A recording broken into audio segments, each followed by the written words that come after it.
Kids on Bikes is a system utilizing role-playing and world-building through that feeling and cultural nostalgia blossoming out of media like Stranger Things and It. But it's not just nostalgia, it's adventure and fantasy and sci-fi and strong characters and relationships, and it's really collaborative to play. The dice system, that's the first thing you need to know. It's a D4, D6, D8, D10, D12, D20. It's the same as Dungeons & Dragons minus the percentile die. If that doesn't mean anything to you, you'll learn along with us on the show. Those dice are then given to specific stats. So a D4 would go to your lowest stat, and the stats are Brawn, Brain, Fight, Flight, Charm, and one more. Grit.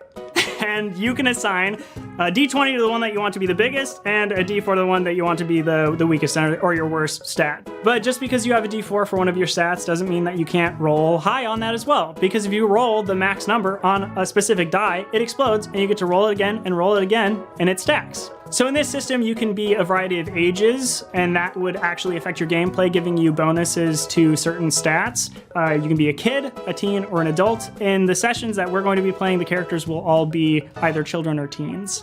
There are certain strengths in this game. Those would be just bonuses that you can use for either role-playing or for actual like stat increases, and you'll see those as they come up in the game. As far as actual rolling of dice and succeeding and failing in this game is based on a difficulty class. So the GM will set a difficulty class and say it's 9. The players just have to roll above a 9 to succeed, and if they roll below, they fail, and they get adversity tokens, which can help them in further rolls in the future.